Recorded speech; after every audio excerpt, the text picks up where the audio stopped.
ഉൽപ്പത്തി 3. മനുഷ്യന്റെ പതനം. ദൈവമായ കർത്താവ് സൃഷ്ടിച്ച എല്ലാ വന്യജീവികളിലും വെച്ച് കൗശലമേറിയതായിരുന്നു സർപ്പം. അത് സ്ത്രീയോട് ചോദിച്ചു, തോട്ടത്തിലെ ഒരു വൃക്ഷത്തിൻ്റെയും ഫലം തിന്നരുതെന്ന് ദൈവം കൽപ്പിച്ചിട്ടുണ്ടോ? സ്ത്രീ സർപ്പത്തോട് പറഞ്ഞു, തോട്ടത്തിലെ വൃക്ഷങ്ങളുടെ പഴങ്ങൾ ഞങ്ങൾക്ക് ഭക്ഷിക്കാം. എന്നാൽ തോട്ടത്തിൻ്റെ നടുവിലുള്ള മരത്തിൻ്റെ പഴം ഭക്ഷിക്കുകയോ തൊടുക പോലും അരുത്. ഭക്ഷിച്ചാൽ നിങ്ങൾ മരിക്കും എന്ന് ദൈവം പറഞ്ഞിട്ടുണ്ട്. സർപ്പം സ്ത്രീയോട് പറഞ്ഞു, നിങ്ങൾ മരിക്കുകയില്ല. അത് തിന്നുന്ന ദിവസം നിങ്ങളുടെ കണ്ണുകൾ തുറക്കുമെന്നും നന്മയും തിന്മയും അറിഞ്ഞ് നിങ്ങൾ ദൈവത്തെ പോലെ ആകുമെന്നും ദൈവത്തിനറിയാം. ആ വൃക്ഷത്തിൻ്റെ പഴം ആസ്വാദ്യവും കണ്ണിന് കൗതുകകരവും അറിവേകാൻ കഴിയുമെന്നതിനാൽ ആഭികാമ്യമാണെന്ന് കണ്ട് അവൾ അത് പറിച്ചു തിന്നു. ഭർത്താവിനും കൊടുത്തു, അവനും തിന്നു. ഉടനെ ഇരുവരുടെയും കണ്ണുകൾ തുറന്നു. തങ്ങൾ നഗ്നരാണെന്ന് അവരറിഞ്ഞു. അത്തിയിലകൾ കൂട്ടിത്തുന്നി അവർ അരക്കച്ചയുണ്ടാക്കി. വെയിലാറിയപ്പോൾ ദൈവമായ കർത്താവ് തോട്ടത്തിൽ ഉലാത്തുന്നതിൻ്റെ ശബ്ദം അവർ കേട്ടു. പുരുഷനും സ്ത്രീയും അവിടുത്തെ മുൻപിൽ നിന്ന് മാറി തോട്ടത്തിലെ മരങ്ങൾക്കിടയിൽ ഒളിച്ചു. അവിടുന്ന് പുരുഷനെ വിളിച്ചു ചോദിച്ചു, നീ എവിടെയാണ്? അവൻ മറുപടി പറഞ്ഞു, തോട്ടത്തിൽ അവിടുത്തെ ശബ്ദം ഞാൻ കേട്ടു. ഞാൻ നഗ്നനായതുകൊണ്ട് ഭയന്ന് ഒളിച്ചതാണ്.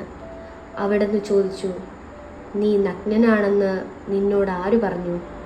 തിന്നരുതെന്ന് ഞാൻ കൽപ്പിച്ച വൃക്ഷത്തിൻ്റെ പഴം നീ തിന്നോ? അവൻ പറഞ്ഞു, അങ്ങ് എനിക്ക് കൂട്ടിന് തന്ന സ്ത്രീ ആ മരത്തിൻ്റെ പഴം എനിക്ക് തന്നു. ഞാൻ അത് തിന്നു.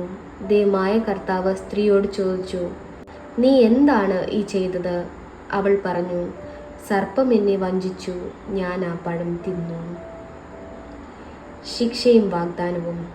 ദൈവമായ കർത്താവ് സർപ്പത്തിനോട് പറഞ്ഞു, ഇത് ചെയ്തതുകൊണ്ട് നീ എല്ലാ കന്നുകാലികളുടെ ഇടയിലും വന്യമൃഗങ്ങളുടെയും ഇടയിലും ശപിക്കപ്പെട്ടതായിരിക്കും. നീ മണ്ണിൽ ഇഴഞ്ഞു നടക്കും. ജീവിതകാലം മുഴുവൻ നീ പൊടി തിന്നും. നീയും സ്ത്രീയും തമ്മിലും നിന്റെ സന്തതിയും അവളുടെ സന്തതിയും തമ്മിലും ഞാൻ ശത്രുത ഉളവാക്കും. അവൻ നിന്റെ തല തകർക്കും, നീ അവൻ്റെ കുതുകാലുകളിൽ പരിക്കേൽപ്പിക്കും.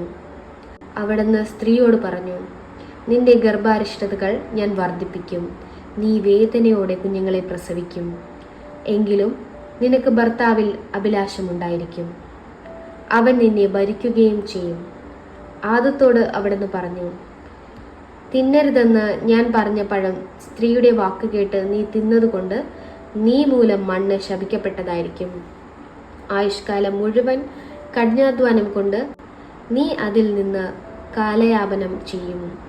അത് മുള്ളും മുൾച്ചെടികളും നിനക്കായി മുളപ്പിക്കും. വയലിലെ സസ്യങ്ങൾ നീ ഭക്ഷിക്കും. മണ്ണിൽ നിന്ന് എടുക്കപ്പെട്ട നീ മണ്ണിനോട് ചേരുന്നതുവരെ നെറ്റിയിലെ വേർപ്പ് കൊണ്ട് ഭക്ഷണം സമ്പാദിക്കും.